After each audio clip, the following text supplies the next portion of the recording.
Welcome to Tell Me Your Story, new paradigms for a new world where we're giving you choices and knowledge of those choices to help make your dreams come true. We are here 9 times a week, Sundays at 7 a.m. and 7 p.m., Monday mornings at 1 a.m., Wednesdays at 9 a.m., and Monday through Friday from 8 to 9 a.m., streaming live at all those times at richarddugan.com. We are on SoundCloud, iTunes, TuneIn Radio, Spotify, Stitcher, Player FM, as well as YouTube, where you can watch these conversations. I hope that you will take time to subscribe and click notifications so that when a new conversation is posted, you'll be notified and you'll be able to tune in, listen in, and learn, be entertained and inspired. A reminder that Choices, which is my book, 5 Steps for Life, it's available on Amazon.com in paperback, hardcover, and Kindle with Audible, soon to be released. We also ask that if you can support the work that we are doing financially, we do have a PayPal account. It is there for your security as well as ours. And when they ask for an email address to whom you're sending, please go to richard@richarddugan.com. That's the email address. If you go to richarddugan.com, there is also a link directly to PayPal so that you can send us whatever support you can. And we thank you to those who have helped and to those who will help. We also ask that you take time during this decade of perfect vision, the 2020s, to go within to that quiet, peaceful, calm, still place and listen to that still, small voice. And with that, we now take you to our very special interview and guest here on Tell Me Your Story.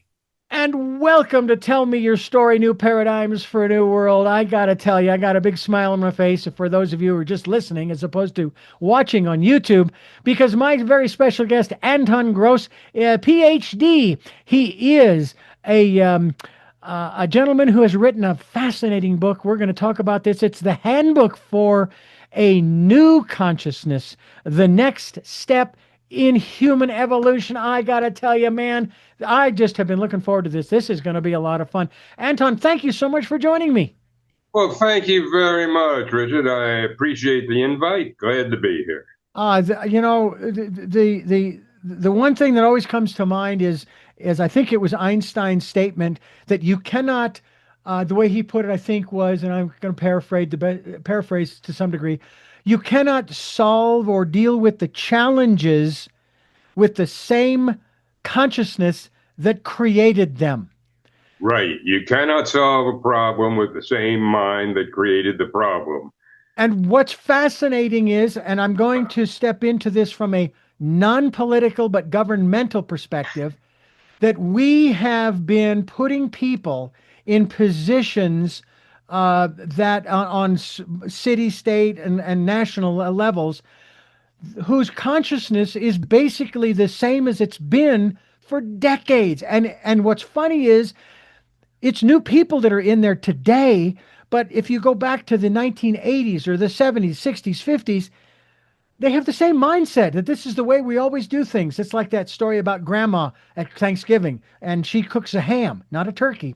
And She gets this pan. She gets the pan she uses every year, and she slops off the ends and puts it in a pan. And the kid goes, Grandma, why do you do that? I don't understand. He says, well, it's because it's the only way that it'll fit in the pan, rather than buying a bigger pan. Right, exactly. She says, my mom always did it this way. That's the way I heard the story. And when the kid asked the grandma why he cut it off, she cut it off, and she said, because my pan wasn't big enough. Exactly.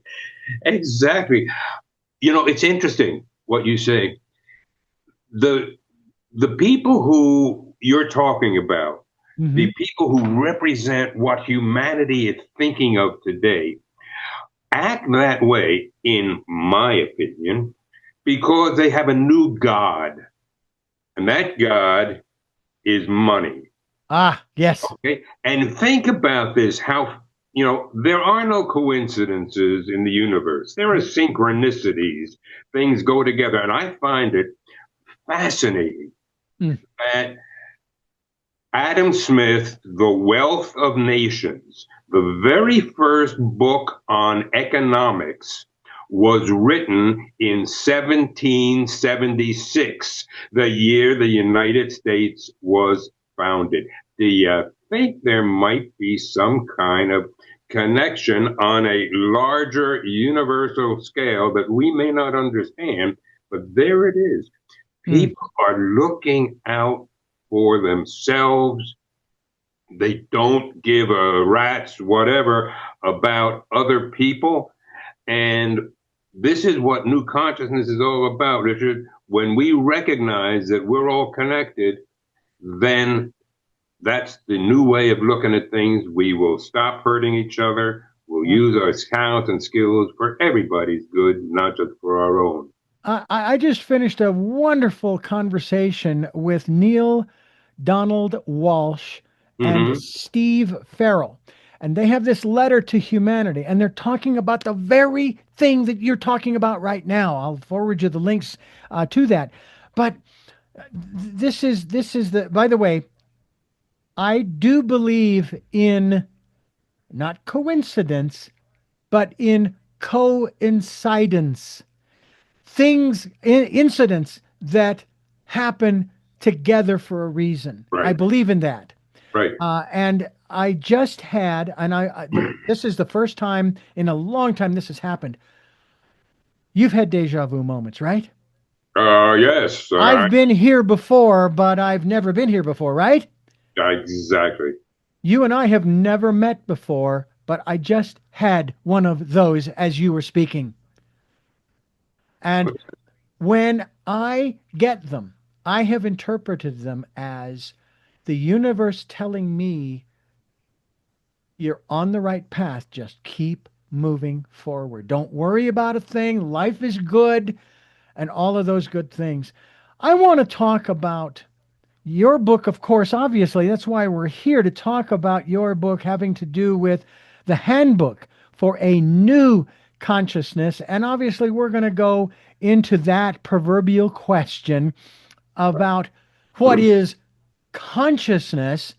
But then obviously, I'm going to open the door for you to then say, now do a compare and contrast, if you wouldn't mind, Anton. What's the difference between the old consciousness and the new? Because here we are on this program talking about new paradigms for a new world. Right. Well, consciousness is very simply, and we don't know, everybody doesn't get it right. Some people think consciousness is thinking. They say, oh, that means the trees aren't conscious, that nothing else is conscious. Animals aren't, only humans. Consciousness truly is the awareness that I am.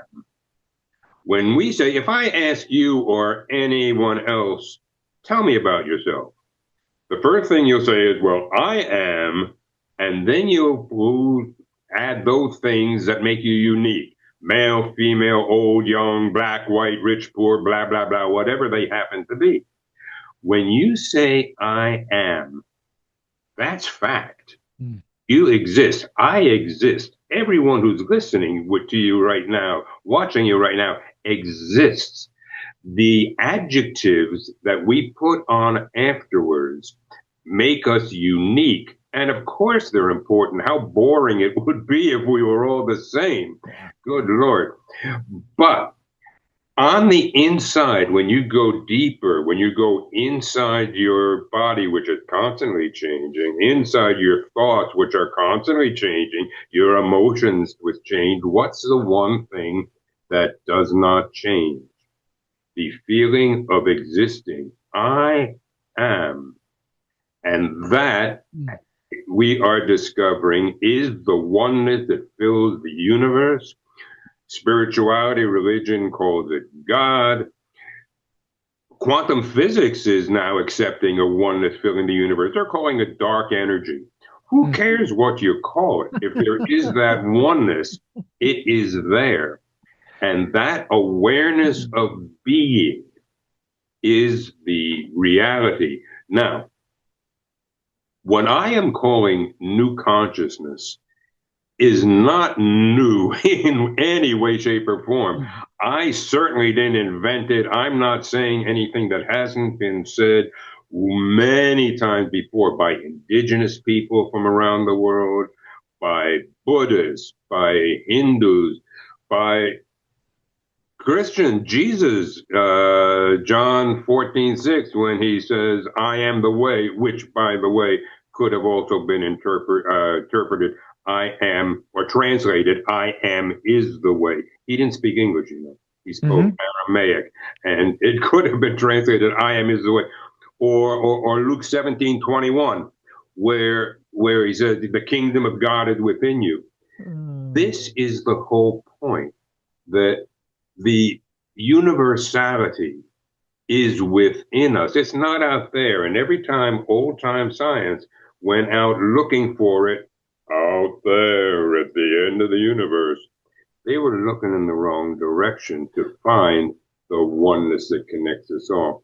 So what I'm calling new consciousness has been around for millennia, Mm-hmm. but we are at a point in our humanity where we either have to accept that understanding or we may destroy ourselves. And if I may, what makes my book different is the fact that I don't just talk about it, but I'm a phenomenologist, the science of experiential reality, Mm-hmm. which means when you hear someone talk about something or you read about something, you can learn about that subject, but you can only learn the subject itself when you experience it from within.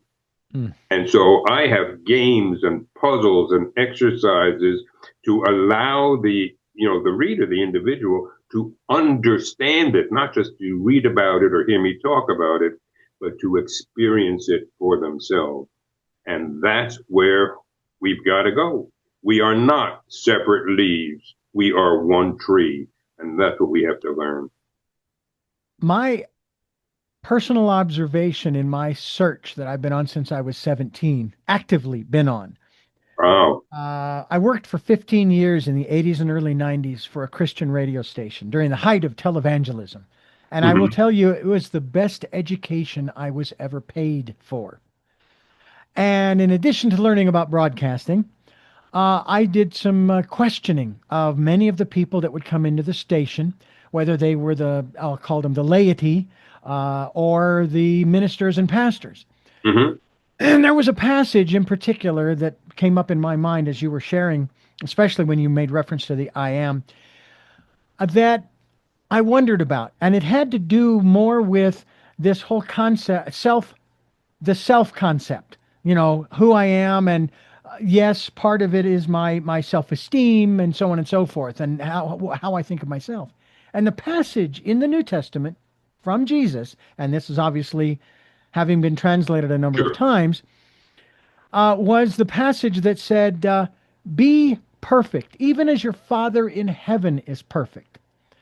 And I said, okay, well, but what does that mean? I mean, we're here and we're sinful people. And this was, again, Sure. I do not abide by the old paradigms as far as the doctrine and dogma. I was born and raised Catholic, so I've moved on from all of this sin and stuff. But I thought about that. What does that mean? And I thought about who God is. And when I looked at perfect, I went back to the Old Testament and I found that passage that refers to the I am that I am, which speaks also to one of my guests on this program some time ago. I'm hoping to have him back again. Billy Mandarino in Santa Barbara refers to himself as the nowist, and that's the title of his Mm-hmm. book. And he lives in the now. So going back to being perfect, all right, be perfect, even as your Father in heaven is perfect. Okay, well, God, Father in heaven, or either way, is neither good nor bad, white or black, or light or dark, Right. Right. right or Right. wrong, etc., etc. God just is. So you go back to the Old Testament passage, I am that I am. And so my observation is, and I should preface by saying that what I put out here, what I share from me, is mine. If somebody else chooses to use it or take it, that's on them. Okay? Because I'm not asking anybody to believe what I'm saying. Consider it, sure. And I came to the realization that that's what it means. It just means to be who you were created to be. Exactly. If I may use a common phrase nowadays, duh. Or as Homer Simpson would say, So much don't. Simpson would say, "Don't." You are absolutely correct. Look, I have come up, and I think I've got this in the book too. It, I've come up with a thing, the jewel of truth. Hmm. All right. Picture a circular forest, perfectly circular forest. And right in the middle of the forest is a castle, and in the middle of the castle is a strong room, and in the middle of the strong room is a chest, and in the chest is the jewel of truth. Mm. And people have been coming in from all sorts of directions over the century to try and find and touch the jewel of truth. You know, you touch it, it's you can take it, but it stays there for others. Amazing how that works. Hmm. But some people, unfortunately, realize a couple of thousand years ago, a guy went in there and he found the jewel of truth. And people have now been standing on the outside of the forest saying, this is the way to the jewel of truth. And others going around say, hey, well, I know the jewel of truth is in there, but I'd like to go from this direction. And they say, but our guy went in this way. And they say, I know your guy went in that way, but, and he found it. Cool. But, there are so many different ways. And we have gotten into a place where the different paths that people want to take, you said nobody has to follow your path. That is so absolutely correct. Each of us can choose our own path. Follow the path that the, fellow took 2,000 years ago. Follow a path that someone else took. Find your own. Don't give up, and you will find it. Sometimes people will find it just by accident, walking through the forest and happen to get there on their own. The only people you have to fear are the ones who say, my way is the only way. Yep. There you go. And that person, stay away from, all right? But it is nothing I like better than sitting at the feet of somebody who has a different approach to finding God, to finding the oneness, to feeling spirituality within. Tell me, let me learn your experience. I find that one of the most amazing and fabulous things you can have. You can do. We are talking with Anton Grosz, and we are going to direct you to his website, antongrosz.com. However, I'm going to spell it for you because it's not a normal, or I should say, usual spelling. It's different. And I would say that anybody that spells it other than the way that Anton spells it is wrong. What do you think of that? Well, anyway, it's antongrosz.com. It's ANTONGROSZ. There's a Z, and instead of a second S, it's a SZ.com. We'll be linked to that website as we continue to talk with Anton about the handbook for a new consciousness here on Tell Me Your By the way, Story. let me just throw in here, just for kicks. Please, go You were ahead. kind enough to spell it, and I appreciate that. When I was born, my father's name was spelled Gross, the old way. When Uh-huh. my son was 12 years old, he said, Dad, I'm going to be a jazz musician and I'm going to be putting out albums and CDs. I don't want to put Gross on my album, but it means something different today than it did when you were growing Yeah, up. yeah. Would you change your name? So I changed the spelling for my son to Grosz. Well, it turns out that's the Hungarian spelling as Oh. opposed to the Austrian or German spelling. Mhm. And a number of years later, I found a letter from someone in my family from the First World War, and it was spelled Grosz. There are no coincidences. Yeah. I actually ended up changing the name back to what it originally was, and apparently the other took place was changed when my father landed on Ellis Island. Oh, how interesting that you mentioned that. I will share something about that. When we get back, we're going to continue our conversation, but I want to let you know that you are listening to Tell Me Your Story, New Paradigms for a New World. We are giving you choices and knowledge of those choices to help make your dreams come true as we continue here on Tell Me Your Story. I am Richard Dugan, Dr. D, Reverend Dr. D, along with Dr. PhD Anton Grosz, and that's Grosz. He's the author of his latest work, Handbook for a New Consciousness. It is the next step in human evolution. And I don't know how connected you are, how much television you have watched over the years, but there is always this one episode that always comes to mind when we start talking about consciousness and what is real and what isn't real. And it's the Next Generation series, Star Trek. And it's the episode where they go into the holodeck, and Data is fascinated by Sherlock Holmes. And somehow Sherlock's nemesis, Moriarty, he shows up and figures out, smart guy, he figures out how he can leave the holodeck. Not supposed to be able to do that. You're in one phase, so to speak, and the reality of this enterprise is a whole different phase. But he finds a way out, and they have to find a way to get him back in, and they do. But the closing scene, spoiler alert, the closing scene is Data holding this maybe 8 by 8 by 8 cube, and it is basically data storage. And they have managed to move Moriarty into a micro type of holodeck. But Moriarty doesn't know this. He thinks he's traveling through space. And there's gagillion bytes of data space. So he's not going to figure it out for years. But the part of the program that is fascinating is when Data, holding the cube, looks out the window of the Enterprise out into space and utters these words: "Computer, end program." It was a statement slash question.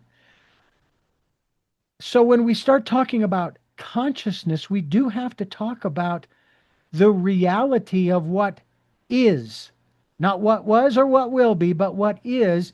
And then, of course, it opens up the door to other dimensions. People talk about this even in science. You talked about you mentioned dark matter, and I'm fascinated by this because one of my co-hosts on a program called Skyview, his name is Dr. Sky, Steve Cates, and we talk about dark matter all the time.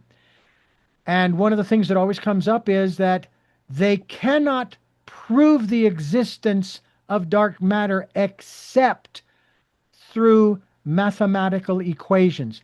They can't see it, they can't feel it, touch it, taste it, smell it, but they say it's there. Well, they say oxygen is here too, and that's how we breathe, and that's how we sustain our lives. Go ahead. Look, the thing is, everything what you're saying is right. And by the way, I'm not sure I remember that episode. I got to catch it next time it shows up. Yeah. I love Star Trek. The when you're talking about reality, you're talking about really inside and outside. Science has shown for years, for generations, that brain and mind are connected, right? The larger the brain, the larger the mind. Humans have larger brains than dogs, dogs larger than frogs, frogs larger than slugs, and our minds are equally related. Science has said over generations that proves that the brain creates the mind, but it doesn't. What it proves is the relationship between the two. What if, and this is something I've got in the book, as a matter of fact. I won't tell you exactly how it works because it's a puzzle that the person can experience. But what if the my brain, as it got larger, didn't create mind, but opened up the being who has that brain to an already existing mind that's out there. The larger the brain of the physical being, the greater the amount of mind slash consciousness it can access. Isn't it Jung who said there's only one mind in the universe? I don't remember. That one I don't know. But Okay. I do know that, there was a time when rocks were the most evolved beings on Earth. All right. Now, rock doesn't, know that they are, that they this. They just sit there stoned, right? As a rock would. Imagine, right? Imagine what the level of evolution was when plants showed up that can turn to face the sun, that can reach for water. They don't know they're doing it. They don't think, it's the sun's up, time to turn. It's a feeling. It's an experiential thing. The next level, the evolutionary level of animals, starting with those with morphogenetic field, brains, as Rupert Sheldrake calls them, the swallows who return to Capistrano, even though they've never been there, because they're all connected to one mind. The fish that turn on a dime, all 2,000 of them. Yeah. They're not watching the guy in front. They, he's turning. It's time for me to turn. It all thinks at once because it's one mind, even though it's not existing within the physical body of the fish. We have grown. Humanity is now at the point where we are aware of our individuality, where we're aware of the things that we can do. And we no longer follow instinct. We only go to Capistrano if we want to, not because everybody is going there. All right. But it is this next step that we have to recognize. The new consciousness says brain and mind are created. Absolutely everything that science has shown about the connection between the two still holds. But there's no way of proving that brain created mind. It is just as valid that brain opens up mind to a consciousness that's already there.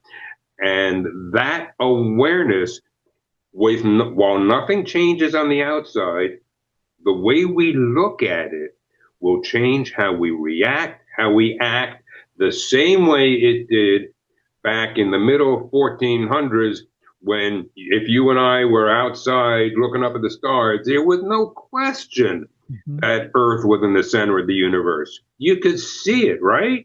The stars go around Earth, no question. The sun goes around during the day. The moon travels around Earth. Clearly, we're in the center. And then this guy, Copernicus, comes up with this weird idea that Earth rotates. And, all of a sudden, boom, everything still looks the same, but now there's deeper meaning. That's the exact thing that's happened here.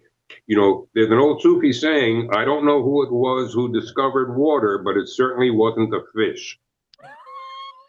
Okay? This is where we're at right now. We have to stop looking out there and look inside. And when we look inside, we will find the one connection we all have in common.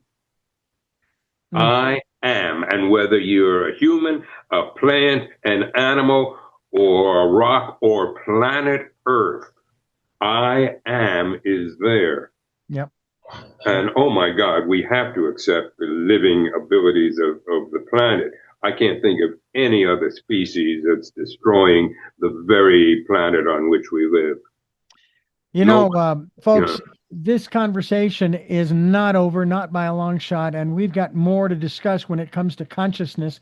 We are talking right now with the author, Anton Grosz, of the book, his latest, and it is the Handbook for a New Consciousness, the next step in human evolution as we continue here on Tell Me Your Story.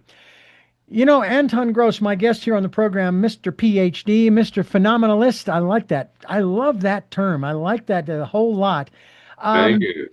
we have been searching for meaning, I think, probably ever since man has occupied the planet.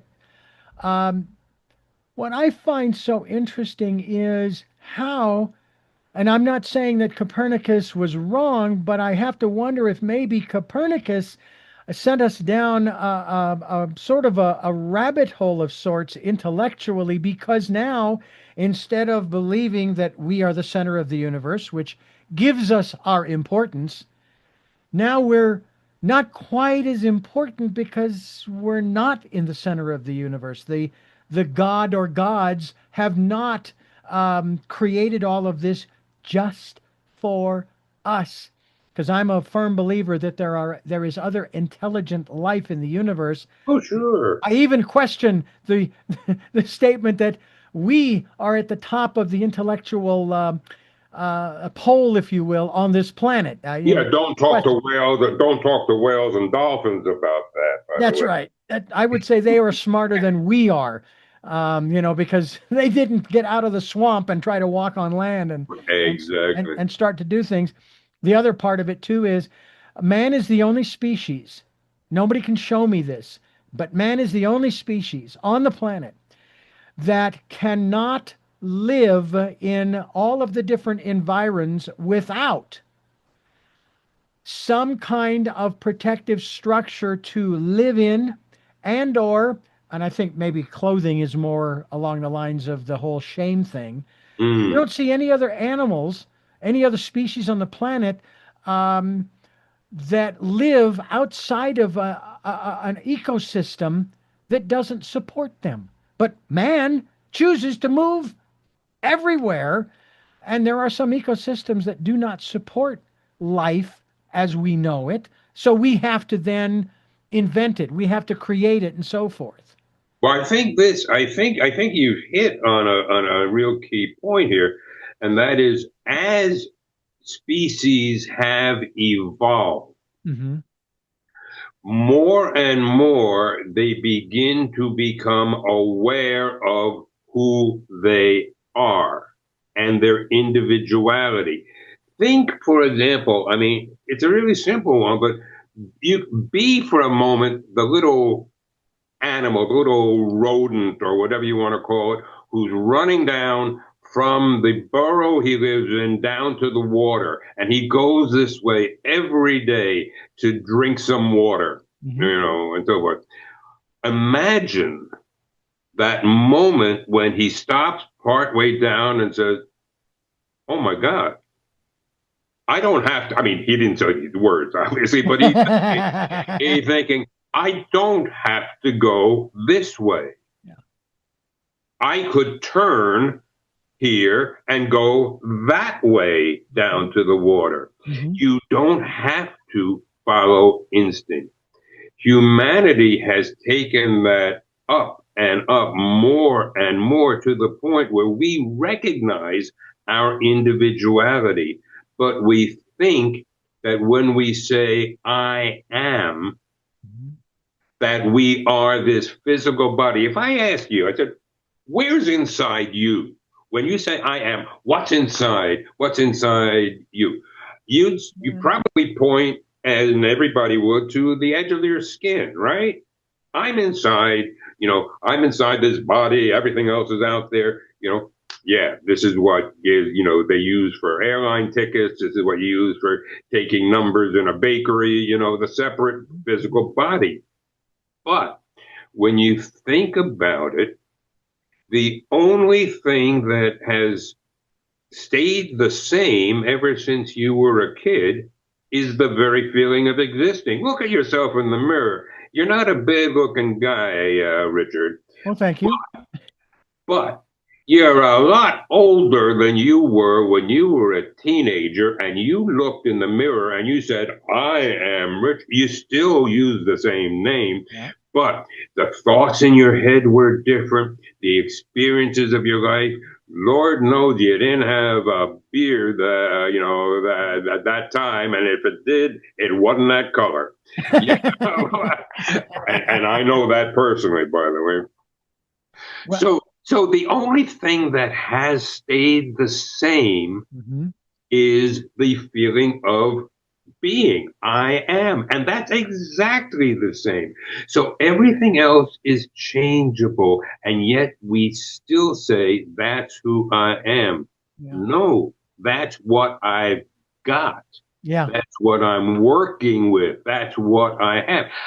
I came up with a thought. I came up with it. A thought came to me Mhm. from a higher source. Let's be honest with it, right?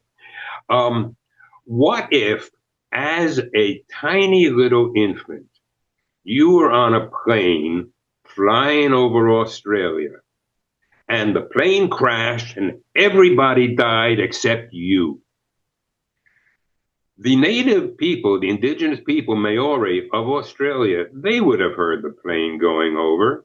They would have heard the plane crash. They would have gone to see what happened. And if they found a tiny little infant alive with everyone else dead, they wouldn't have left you there.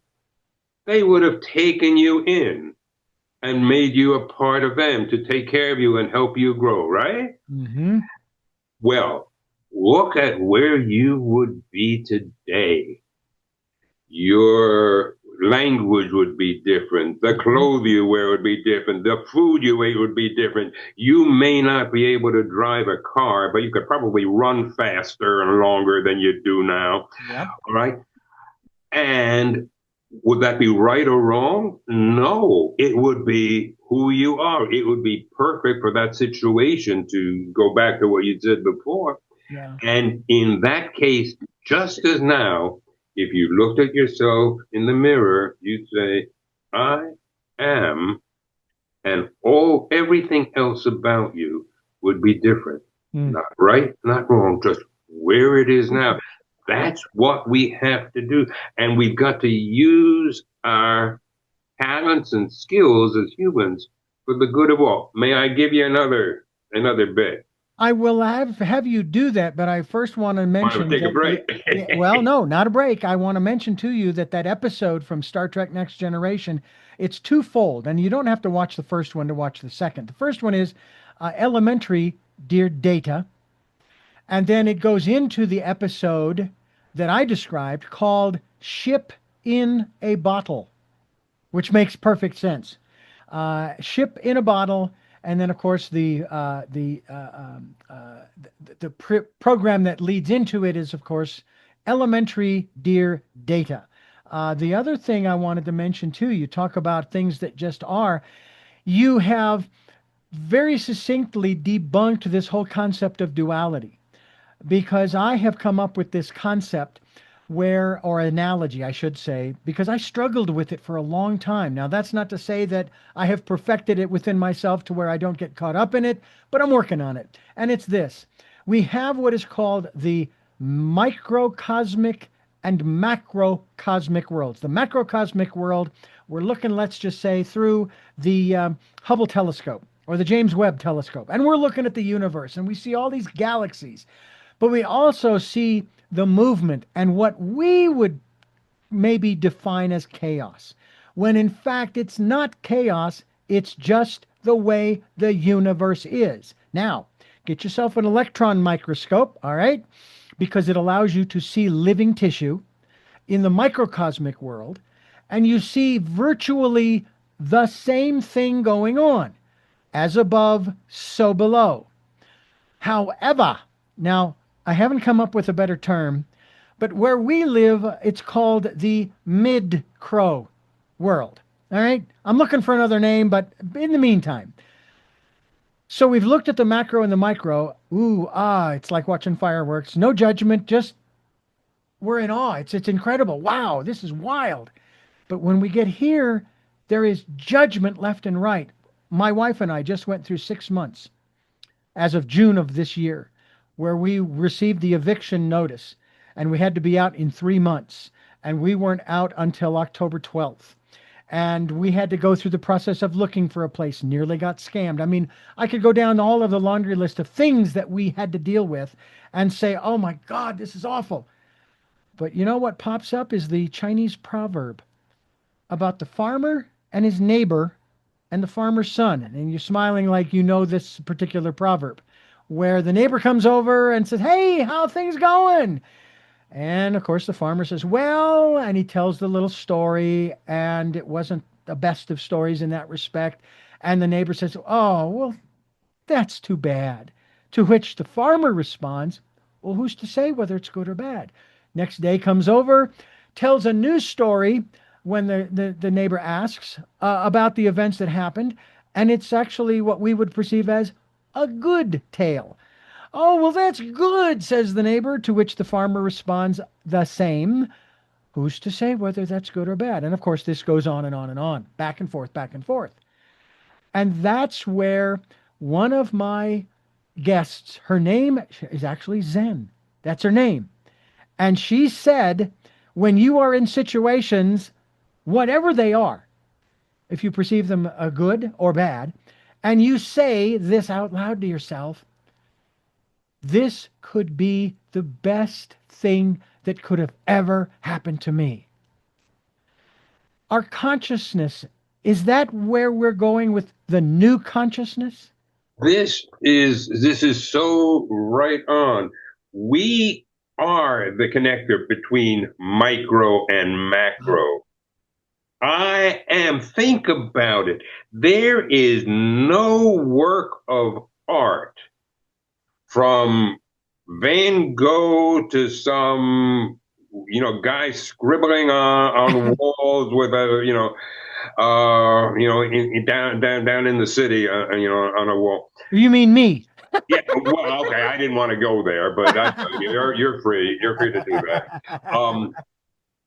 But there is no work of art that didn't show up without somebody thinking about it first. Think of you say, what do I want for dinner tonight? And you're feeling, you taste it, and half an hour later, you're eating it. But you thought about it first. It was in the micro world, non-measurable, but real. It existed. I, the individual, am the one, is the one. I never figure out which one is right on that, but is the one that brings it out into the macro world. We do that. And the whole idea of new consciousness is to be aware of the fact that what I bring out into the macro world, into the physical world, should not just be something that is valuable for this particular little piece of meat over here, Anton. That's not, I don't want to do things that hurt Anton, but to do things to hurt somebody else for my benefit is equally wrong. I once again, the insight came of, what if there were eyes on the end of the fingers? And they looked at the thumb and they said, you stupid thumb coming from all the way over there. Take that. And they scratched the thumb, and the thumb got bloody and infected. And the infection went up through the hand into the fingers, and the fingers got infected because of what they had done to the thumb. Would the fingers have a scratch and attack the thumb if they knew they were going to be injured by it? I don't think so. Shouldn't we be as smart as our fingers? Shouldn't we go inside to that moment of meditation, if you will, to that awareness that my I am and your I am is the same I am, and realize if I hurt you, I'm hurting me. Look, you take a look at the war in Gaza. You take a look at those suffering children there. Does it matter what religion you are, what belief system you have when you see un hungry, suffering children living in rubble like that? It's horrible. Mm. It's terrible. And as human beings, we should oppose that. As human beings, we should oppose anything that hurts another.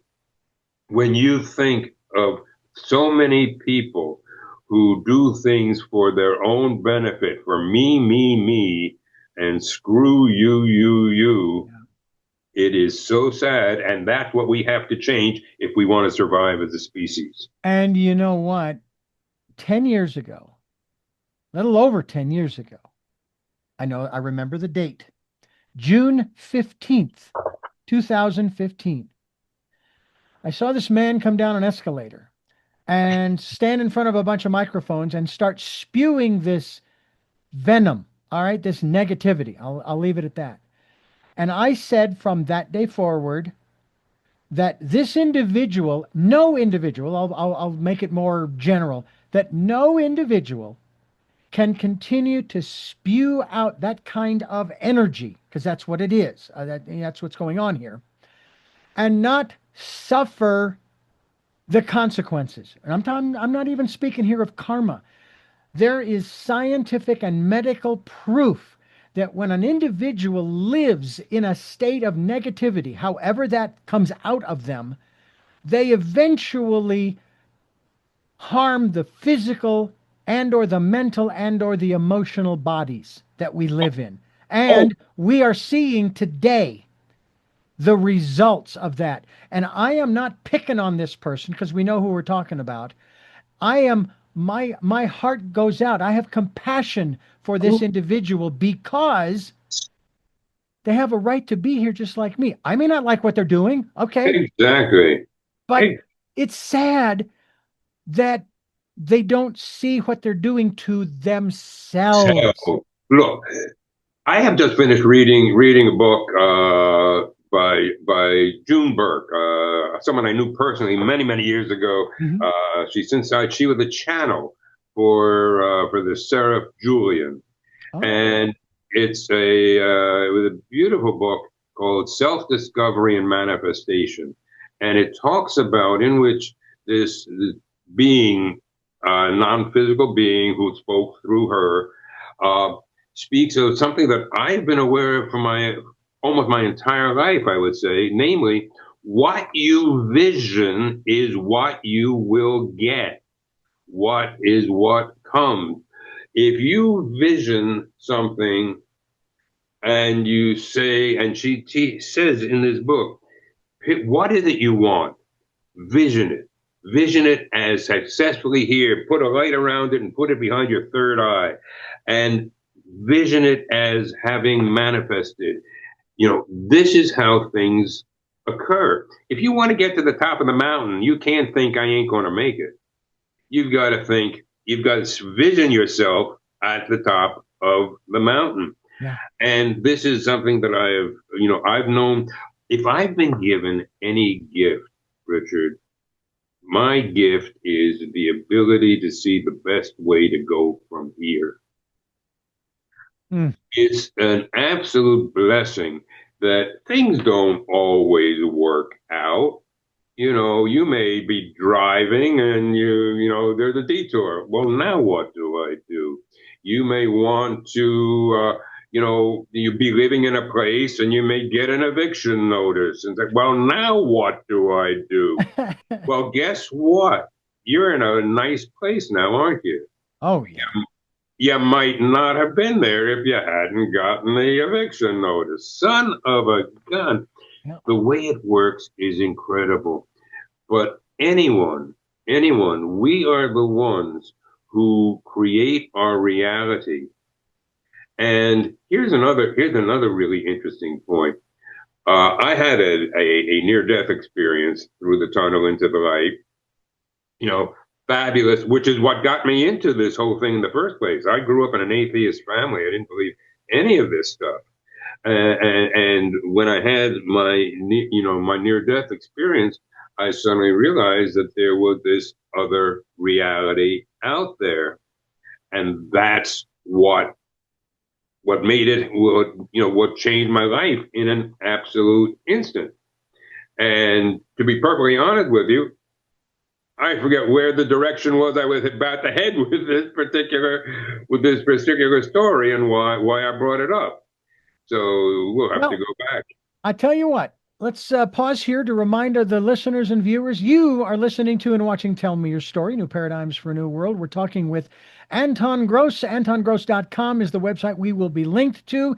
And we also hope that you will link yourselves to his book. And it happens to be the title Handbook for a New Consciousness, The Next Step in Human Evolution. By the way, before I pause here, is it available yet in Audible form? Oh yes, it's on LinkedIn, Amazon, either a print version or an ebook. Well, I'm And the name is spelled with a Z. with a Z. The Uh-huh. end, Grosz. Thank you. Absolutely. Are you going to have it recorded? Has it been recorded yet? No, it hasn't. Well, then you and I ought to talk because that's one of the things that I do on the side. Really? Absolutely. I would love it. I mean, you've got a great voice, okay, folks? He does. And Oh, I was a um, professional singer for a while. oh wow, we need to talk about that too in regards to music. But we'll do that as soon as we finish telling you that this is Tell Me Your Story. Music, music, music. I interviewed my parents 10 years ago on this program. Since then, my father has passed on, but they shared with us or in the program about how important music was and why they made sure that it was a part of our lives. And it is part of that, which is part of what we're talking about in terms of this new consciousness, the handbook for a new consciousness. It is the next step in human evolution. I'm excited about that. By the way, it's fascinating how you have to understand, Anton, that I never come with a list of questions. I get asked, could you send us a list of questions that the guest could take a look at? And I said, well, no, because the universe asks the questions. I'm just along for the ride. There you Okay. go. And one of the elements that we promote on this program, we'll get into the whole music thing in a moment, but one of the things that we talk about, we mention it every program, if not once, twice. We ask people, please take some time during this, the decade of perfect vision. Why is it perfect vision? Because it's the 2020s. And we ask you Ooh, to yes, we ask you to interesting. spend some time going within to that quiet, peaceful, calm, still place, which no one else but you can get to. I pondered this years ago because I was looking for that place on the planet I could go to, and I realized if I can find it, so can they. Well, this is a place nobody else but me can go to, or I can go to. And we ask you to listen to and follow the promptings of that still small voice. You mentioned a little while ago, and it's also in the material where we've got a link between the intellectual and the intuitive. Talk to us about that linkage and the importance of that still small voice, our intuition, gut feeling, however you want to phrase it. I'm very curious. Well, we think that, and this is where classic science has sent us in this one direction, that the intellect, the mind, is the answer. If you can see it out there, if you can figure it out there, then it counts and it works and it's real. But anything that you feel inside is not real. And this is what science will tell you. But we know as living human beings that we experience both an outside world and an inside world. And the inside world, while it cannot be proved in that sense, is just as real. For example, when one of your viewers walks down the street, why did they walk into a particular home?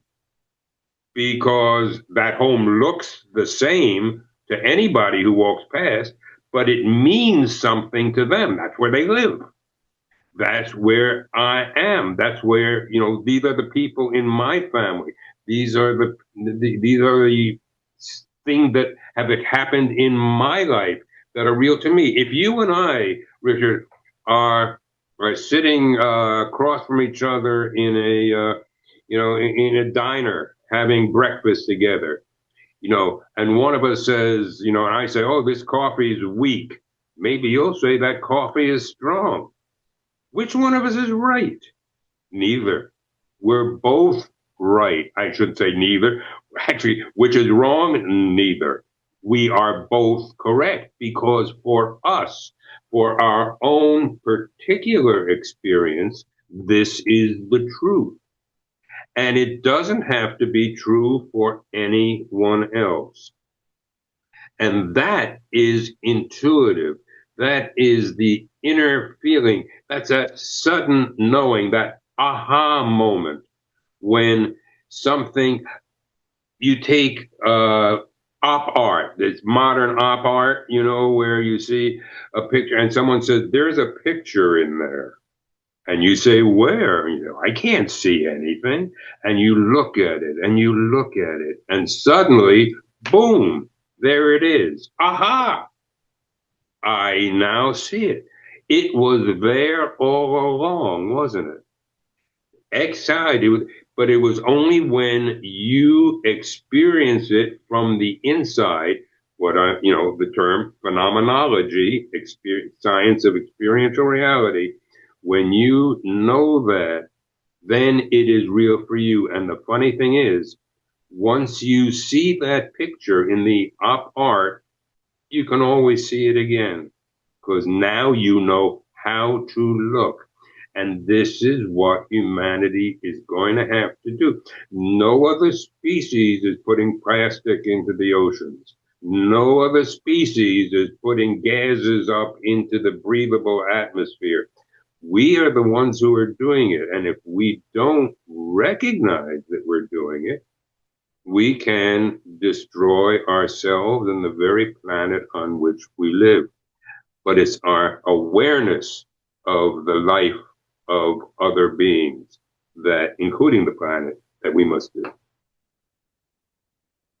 You're muted. You know that you bring up an interesting point in that there is a strong movement on the planet, and they've labeled it as climate change. And yet there are a couple of individuals. One is George Carlin, the comedian, who years ago, he debunked the whole thing about how people want to save the planet. He says the planet's been around for millions of years. It does not need saving. If anything, what it will do is it will get rid of that which is infecting it, if you will, kind of like your example of the thumb and the fingers. But there was another gentleman by the name of Greg Braden. He's not the only one, but I saw this documentary with him talking about this whole conversation in reference to cycles, okay?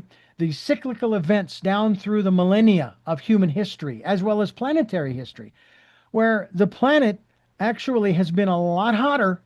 And I'm not talking about the formation of it, but after we had living things on it, where the temperatures would rise, and then they would come down, and then they would rise, and that this would happen over several hundred or thousand of years. And I tend to agree with them from this perspective. Because there is so much controversy and disbelief in scientific evidence on the part of many people who say, no, I don't trust the science. I don't trust the science. Okay, fine. Don't trust the science. Then let me ask you this question. Don't you think we should clean up our home? Okay? And then I take it to a personal level. Let's say you live in a suburb somewhere, you have a family, and as was with my family, our family, my mother and father and brother and sisters, every weekend, Saturdays, we were given a list of chores. Each person would be given certain tasks to do. Why? Why do we care? I mean, why don't we just, let the cobwebs build up and the dust on everything and the dishes, we'll just throw the dishes away and start over, buy new ones, and so on and so on and so on. The reason we do it is because we like to live in a clean place. Now, do we base that action upon what our neighbors do? No. We don't care what our neighbors are doing. Whereas today, people moan and groan and complain, we're not going to do that because, well, China's not doing it and India's not doing it and da da da da. Da. Well, what difference does that make whether they're doing it or not? And maybe, just maybe, they will learn from our example that even though they aren't doing it, we are, and they're going to start wondering, well, gee, why aren't we doing it? And I'm not talking about the governments here. I'm talking about the people. Look, if there were a mosquito on your shoulder, Hmm. you value life. I'm not, I think you're a pretty, cool guy that way. But I imagine you'd want to flick him off. Why would you want this guy who's constantly poking you, with you flick him off? I honestly believe that humans are mosquitoes on Earth's shoulder. I really get the feeling that a lot of the weird climate things that we're running into now, the tornadoes in places that never had tornadoes, the earthquakes in places that never had earthquakes, the rain, in 2 days that is the equivalent of 6 months of rain in Southern California, etc. Is earthing enough already? Chill, babe.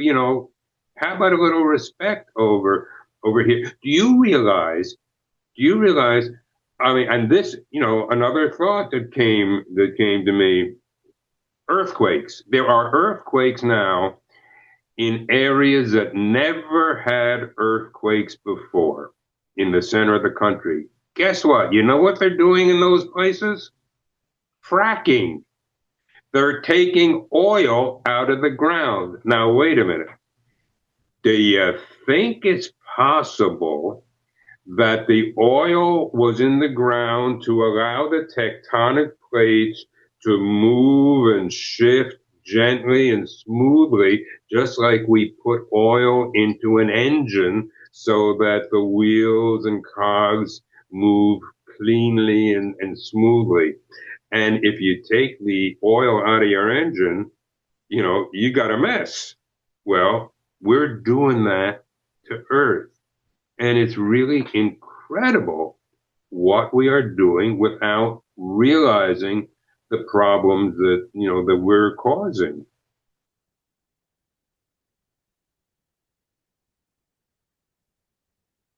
I'll tell you something.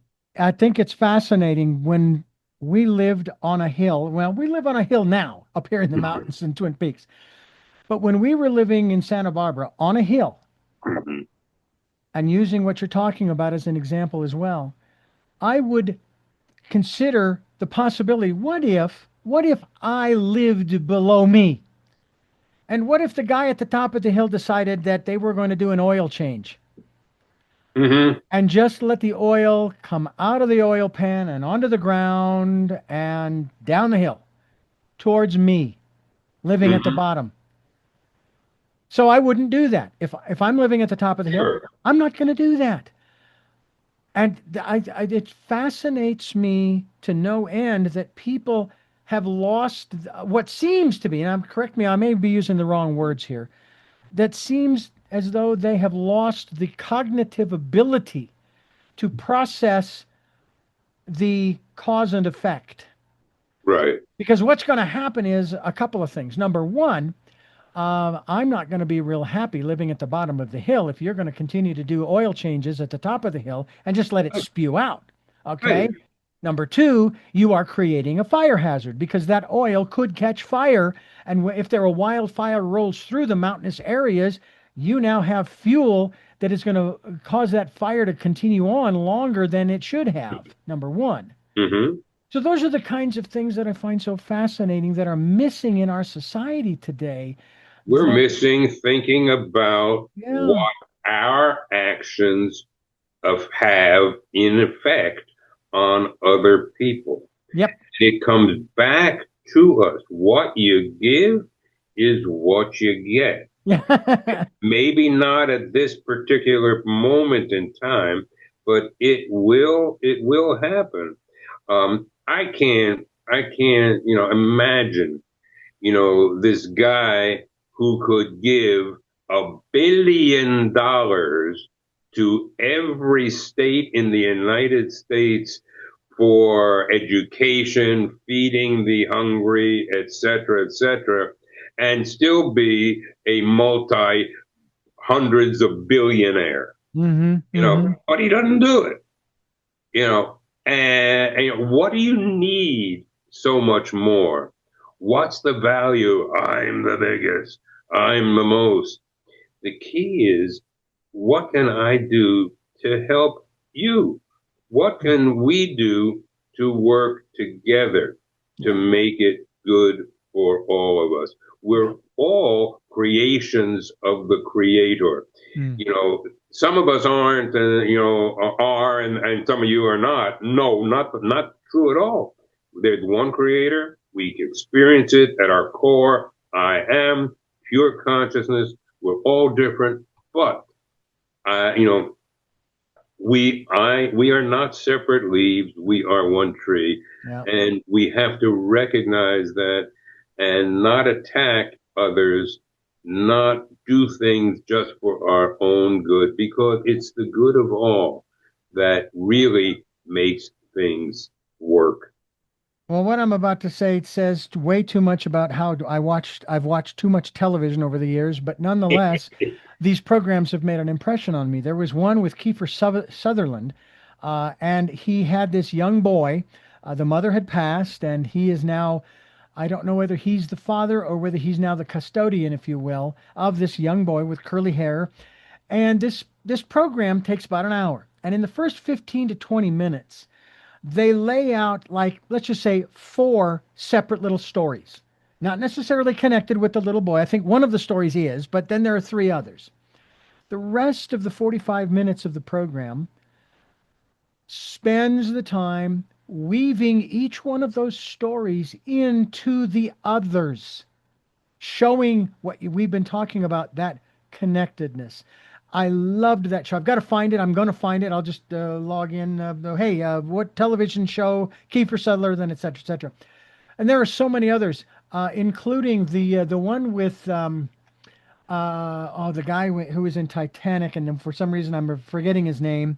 But it was a television series or a movie about going into the various dream levels of dreams, Mm.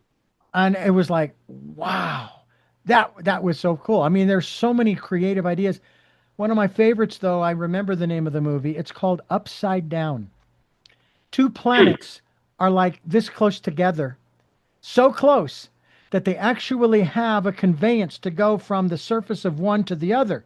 The only problem is there's a different gravity pull. If you were born on planet A and you go to planet B, if you don't have the right rocks, because that's what it is, the right Right. device in your pocket, you end up falling, and now you're kind of stuck between the two. It's fascinating. Anyway, we're talking with our very distinguished guest here, a doctor, if you will, PhD in his name there, Anton Grosz, antongrosz.com. That's Grosz. Will be linked to that website. And we're talking about, of course, his book, which is entitled Handbook for a New Consciousness, the Next Step in Human Evolution. And we will continue here on Tell Me Your Story. Anton, I have one more program to mention to you, Star Trek. I'll have to look up the episode, but it talks about this concept of evolution. Mm-hmm. And it's an individual who's being chased across the galaxy by the people on his planet because he thinks differently.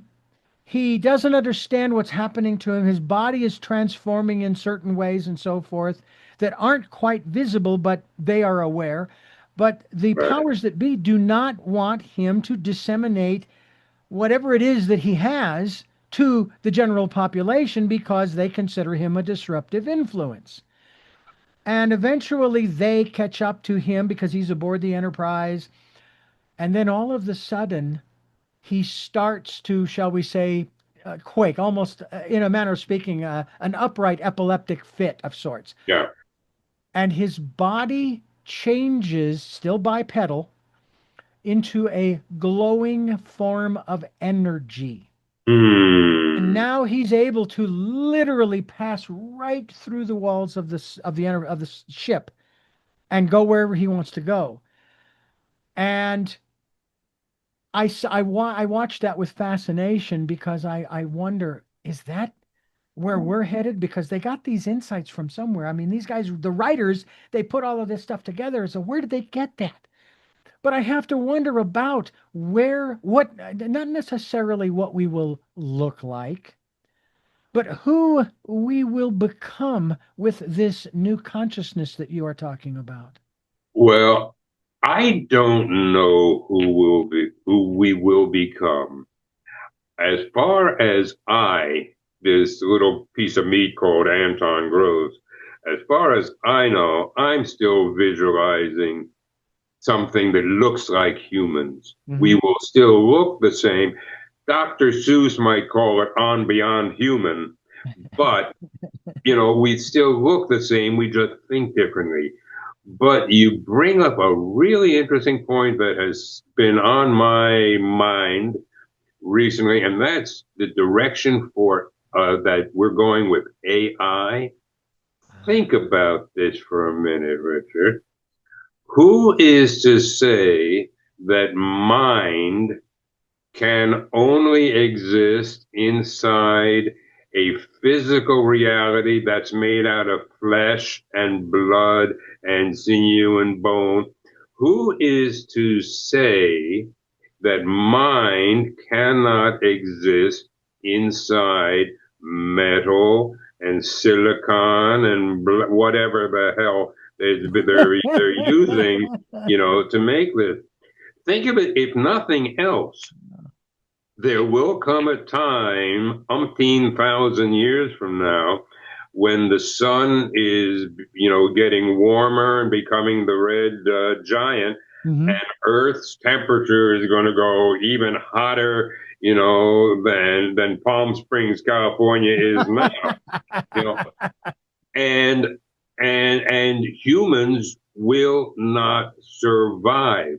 Right. But what if our goal, our role is to create a being that can house universal consciousness, even when the temperature of the planet is up to 2000 degrees?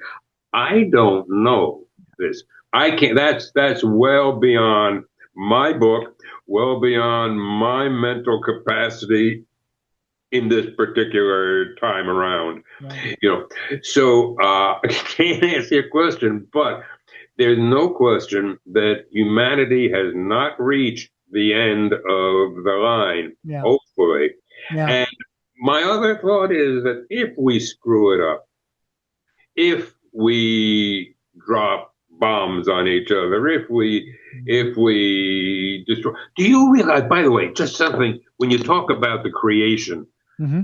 it blew my mind. I've only learned this a couple of years ago, and it was incredible. Animals breathe in oxygen and breathe out carbon dioxide. Hmm. Plants breathe in carbon dioxide and breathe out oxygen. Hmm. What an absolutely incredible plan. Who could have thought of that? Yeah. You Yeah. know, Yeah. the an ultimate creator maybe Yeah. who's saying, and the other thing that I wish to share, before we, is that how do you know what you're supposed to do in life? All right, we're all different, right? Mm-hmm. It's what you like. It's what you're good at. I lead meditation groups, and I have asked my group to tell me beforehand in a meet and greet what what are you good at, and they tell you what they share with the group what they're good at.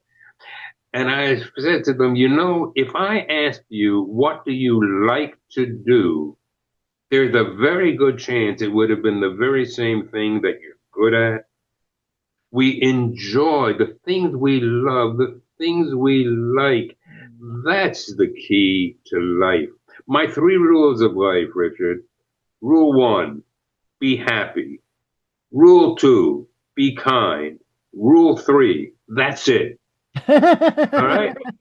If you're happy on the inside, Yeah. if you're kind on the outside to others, what else is there? What else is there? You're enjoying life. You're sharing. You're doing what you want to do. That's why we're different. That's why you can do things I can't. That's why I can do things you can't. Mhm. But together we can enjoy what each of us do. And Absolutely. that makes it a better world for everybody. Absolutely. What my work and my book and everything is all about. Anton Grosz, my guest. The book is the Handbook for a New Consciousness, and the website is antongrosz.com. That's ANTONGROSZ.com. We will be linked to that website. I would love to continue this conversation. We could go on probably for hours I think talking so. about so much. But of course, your book available on Amazon. And I want to thank you so much for giving us so much time here on the program. And I do look forward to having you back to continue this conversation. It's just been a real treat. I mean, from the very beginning, I've been so excited throughout. Richard, my great pleasure. Thank you so much for the invite, and I think I wouldn't mind if you invited me back either. Well, it's an open Please go. invitation right now to you, so everybody hears it, and we will have you back. I do have three final questions that I ask all of my guests that Yes, I sir. will ask you.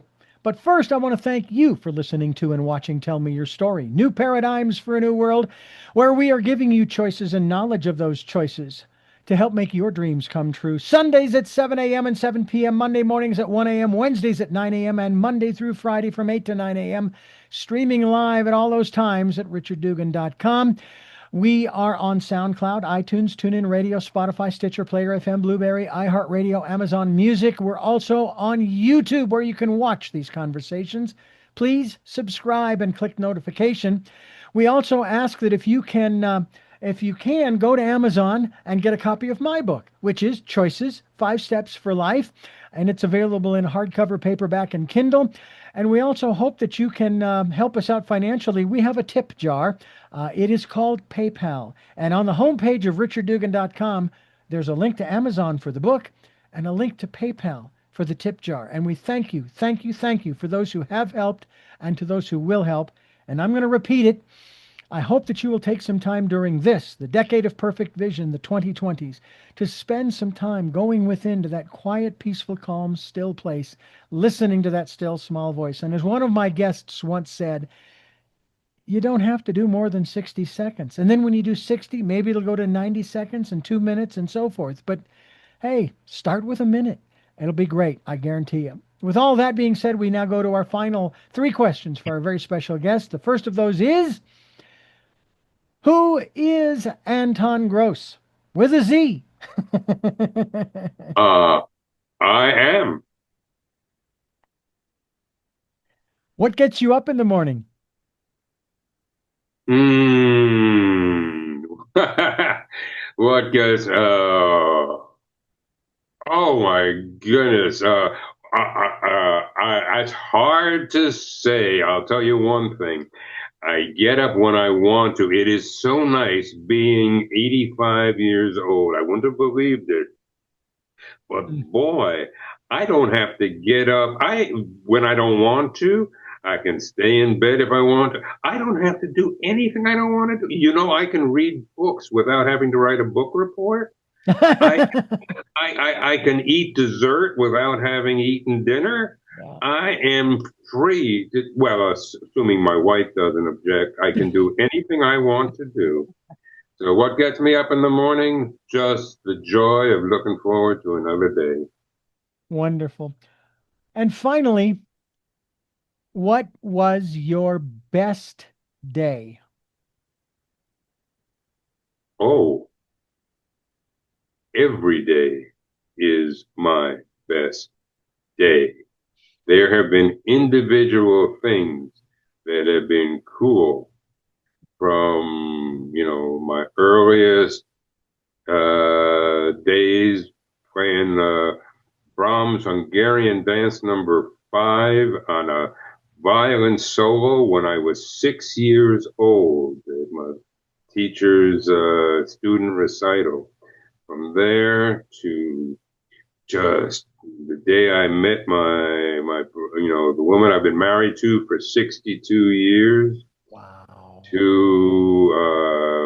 seeing my children, to all sorts, to hanging out with the Dalai Lama. But the cool thing is being here now and knowing that I am, God is, you are, and we are one. Mm. Well, Anton, I thank you again for joining us here on the program. And I thank you for listening to and watching Tell Me Your Story. And until our next broadcast, podcast, videocast, love to Lal. Jeanette, I'm still listening. Dad, continue to be happy because I am. Smokey, I will see you on the other side. Mike, thanks for being in my life and letting me be in yours. And to my dear friend Zorro, aho, aho.